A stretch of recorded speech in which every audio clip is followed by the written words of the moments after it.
कुनै वार्डलाई के चाहियो सबै तपाईँलाई सोध्ने अब हजुर कुनै वार्डलाई केही चाहियो ठेका लाग्यो ठेका भइसक्यो तपाईँलाई सोध्ने अब फेरि हेर्नुहोस् तपाईँको वार्डको तपाईँ मलाई सोध्नु मैले तपाईँलाई सोधौँला कुरा छलफल गरेर अर्काको वार्डको तपाईँलाई के चासो हो अहिले 24 वडामा फुटपाथ बढ्दैछ 24 को कुरा गरिरहेको छु न्यू रोड 24 को कुरा न्यू रोड कहाँ पर्छ 24 मा न्यू रोडको पोल कहाँ पर्छ 24 मा अहिले होइन, फुटपाथ 24 बढाउँदा तपाईँलाई समस्या के हो 24 नम्बरमा काम हुँदाखेरि 24 को वडाध्यक्षलाई केही समस्या छैन उहाँलाई फुटपाथ चाहियो तपाईँलाई के समस्या हो दैनिक 1 लाख भन्दा बढी जनसङ्ख्या हिँड्ने ठाउँमा कति फुटपाथको साइज कति चाहिन्छ थाहा छ तपाईँलाई सडक विभागले आपत्ति जनाएको होइन सडक विभागले आपत्ति जनाएको भए उसलाई 15 दिनभित्र रिप्लाई दिनु भन्दाखेरि उसले दिएको छैन ठेक्का लगाइसकेको छ सडक विभागले बनाएको फुटपाथै होइन त्यो काठमाडौँ महानगरपालिकाले बनाएको उहाँलाई फुटपाथ ठुलो चाहियो उहाँको वार्डमा मान्छे हिँड्न गाह्रो भयो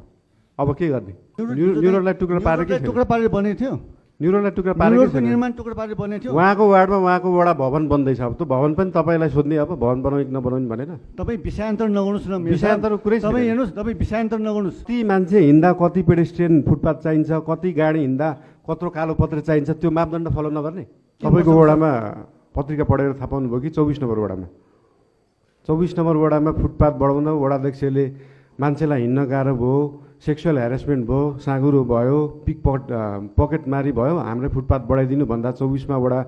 वडामा फुटपाथ बढाउँदा तपाईँलाई के समस्या हो मैले कहाँको कुरा गरिरहेको छु तपाईँले कहाँको कुरा गरिरहेको अहिले 24 वडामा फुटपाथ बढ्दैछ 24 को कुरा गरिरहेको छु न्यू रोड 24 को कुरा न्यू रोड कहाँ पर्छ 24 मा न्यू रोडको पोल कहाँ पर्छ 24 मा अहिले होइन, फुटपाथ 24 बढाउँदा तपाईँलाई समस्या के हो अहिले पोलको विषयमा तपाईँले ज्ञान नभएको न्यू रोड कहाँ पर्छ होइन 24 मा अहिले फुटपाथ बढाउँदा तपाईँलाई समस्या के हो मैले 24 को न्यू रोड 24 को मात्र हो अहिले काम कहाँ भएको छ न्यू रोडको अहिले काम जुद्ध शालिगदेखि इन्द्रचोक भइरहेको छ अनि तपाईँले चाहिँ 22 मा ठेक्का नहालेको होइन 24 मा काम हुँदैछ तपाईँको 22 मा कामै भएको छैन तपाईँलाई के समस्या भयो के समस्या भयो भन्नुभयो तपाईँले प्रश्नको उठान गर्नु कसरी मैले के भनिरहेको छु पत्रिका पढेर कसरी थाहा हुन्छ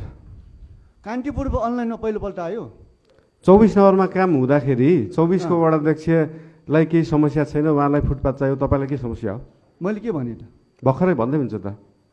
अहिले यो नयाँ सडक चाहिँ तपाईँले 24 मात्र गर्नु खोज्नु भएको 24 को भइरहेछ काम होइन त 24 मात्र गर्नु खोज्नु भएको हो हो हो तपाईँले अस्ति चाहिँ योभन्दा अगाडि 25 बढ के भन्नुभएको थियो यत्रो साथीहरू छ हजुर के भन्नुभएको थियो म यो काम गर्दिनँ भन्नुभएको थियो होइन गर्दिनँ भनेकै छैन ल सहकार्यमा गर्नुपर्छ तपाईँसँगै बसेर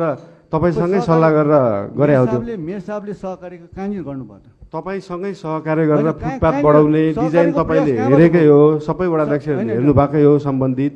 अहिले आएर कुरा फरक गर्न पाइँदैन नि के कुरा फरक पारेँ मैले दैनिक 1 लाख भन्दा बढी जनसङ्ख्या हिँड्ने ठाउँमा कति फुटपाथको साइज कति चाहिन्छ थाहा छ तपाईँलाई ल तपाईँ थाहा छ तपाईँले भन्नुहोस् न तपाईँ त अब प्राविधिक मान्छे पनि हो भन्नुहोस् न जानकारी पाउन 3 मिटर कम्तीमा 3 मिटर भन्दा बढी हुनु पर्थ्यो सडक विभागले नै बनाउनु पर्थ्यो कालो पत्रे त्यहाँनिर 7 त्यो मिटर सडक भन्दा विभागले- चाहिँदैन सडक विभागले आपत्ति जनाएको होइन सडक विभागले आपत्ति जनाएको भए उसलाई 15 दिनभित्र रिप्लाई दिनु भन्दाखेरि उसले दिएको छैन ठेक्का लगाइसकेको छ सडक विभागले बनाएको फुटपाथै होइन त्यो काठमाडौँ महानगरपालिकाले बनाएको न्यू रोडको इतिहासलाई मेट्ने गरी यत्रो गेम चेन्जर प्लान हुँदैछ भने हामीसँग छलफल गर्न नहुने गाडी कुद्नलाई जति बाटो चाहिन्छ त्यति बाटो छोडेर बाँकी हिँड्नलाई राख्दा कसरी इतिहास मेटिन्छ होइन त्यो मापदण्ड के हो इतिहास भने जबकि के हो हामी यहाँ- उसको सहमति यही बसेर सहमति 2 दिन अगाडि गरेर गयो अनि चाहिँ त्यो पत्र किन आइरहेछ पत्र आयो किन आयो थाहा छैन ल। पत्र पोलिटिकल आयो कस्तो पोलिटिकल तपाईँले थाहा नभइकन पत्र आउँछ मिडियामा आउँछ कस्तो थाहा नभइकन पत्र अरूले काटेको मलाई थाहा हुन्छ तपाईँले यसमा थाहा छैन के सडक विभागले त्यो काम नगराउनु भन्न भन्दै सडक विभागको गरियो, अधिकार क्षेत्रमै त्यो- पर्दैन त्यो बाटो पहिलो कुरा त्यसरी बुझ्नु पर्छ सडक विभागले बनाएको हो त्यो बाटो र फुटपाथ अनि सडक विभागले किन पत्र काट्दैछ अब किन काट्दैछ के थाहा उसलाई सहमति गरिसकेर यहाँ बसेर सबै सहमति गरिसकेर पत्र काट्छ खै त, भने खै त्यो त, हाम्रो जिम्मेवारी खै हो त। त खै त के त त्यो सहमति खै त सहमति भनेको सहमति हुँदाहुँदै सडक विभागले किन चाहिँ पत्र काट्दैछ हामीलाई त्यो गैर कानुनी छ त्यसको लागि कानुनी कारवाही गर्छौँ हामीले सडक विभागले गरेको काम गैर कानुनी छ सडक विभागले सहमति हुँदै पनि पत्र अनि काट्नु चाहिँ कानुनी गैर कारवाही कानुनी होला नहोला आफ्नो ठाउँमा छ हो। कसले घटाउनु लाग्यो कस्तो घटाउने प्रश्न कुरा गर्दै कसरी हुनुहुन्छ तपाईँ कस्तो प्रश्न गर्दै हुनुहुन्छ घटाउने कुरा कहाँ भयो राइट अफ वे घटेको छ तपाईँ पेटी घटाउने कुरा छैन त्यहाँ पेटी बढाउने चाहिँ कुरा हो क्यारेज वे घटाउने पेटी कुरा। बढाउने कुरा भइरहेको छैन तपाईँले घटाउने भन्नुहुन्छ फेरि त्यो सडक घटाउने कुरा भइरहेको छैन सडक घटाउने जति चाहिने हो मापदण्डमा त्यति मात्रै राख्ने हो कस्तो मापदण्ड के मापदण्डमा मापदण्ड? 7.5 मिटर हुनुपर्नेमा अहिले त 12 मिटर छ कतै कतै 9 मिटर होला कतै 11 मिटर होला र व्यक्ति हिँड्नलाई दैनिक लाखौँ लाख हिँड्ने ठाउँमा कति चाहिन्छ त्यति चाहिँ मापदण्डमा राख्नु सार्वजनिक सडकमा के कुरा तपाईँ के challenge? भनिराख्नु भएको छ मैले न्यु रोडलाई माया गर्न नपाउने म चाहिँ तपाईँ मेरो देशलाई माया गर्नु न किन न्यु रोड मात्रै देशलाई माया गर्नु तपाईँले सबैलाई माया गर्नु पाउनुहुन्छ त्यो छुट त तपाईँलाई पनि छ मलाई पनि छुट छ नि तपाईँको वार्डमा एउटा ल 24 नम्बर वडाध्यक्षलाई फुटपाथ तपाईँ चाहियो रे अ, के गर्ने त अब प्रमुखज्यू तपाईँलाई सोध्ने प्रमुखज्यू न्यु रोड भनेको इन्डो चोक मात्रै होइन तपाईँलाई थाहा छ होला यो कुरा के भनिराख्नु भएको छ तपाईँ न्यु रोड भनेको इन्डो चोक मात्रै हो कुनै वार्डलाई के चाहियो न्यु सबै रोड तपाईँलाई सोध्ने अब हजुर कुनै वार्डलाई केही चाहियो ठेका ल, लाग्यो ठेका भइसक्यो तपाईँलाई तपाईँले सोध्ने चाहिँ फेरि हेर्नुहोस्, प्रश्न तपाईँको तपाईँ- वार्डको तपाईँ मलाई सोध्नु मैले तपाईँलाई सोधौँला कुरा छलफल गरौँ अर्काको वार्डको तपाईँलाई के सोध्नुहोस् चासो न, उहाँले- उहाँलाई फुटपाथ ठुलो चाहियो उहाँको वार्डमा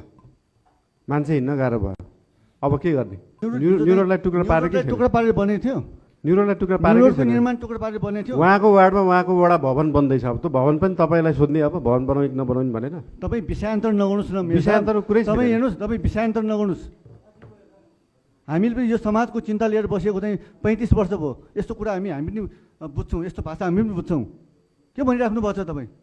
न्यु रोडलाई खण्डीकरण गर्ने त्यस्तो पाइन्छ न्यु रोडलाई कसरी खण्डीकरण भयो के हो यो तपाईँ यो वडासीको बिचमा के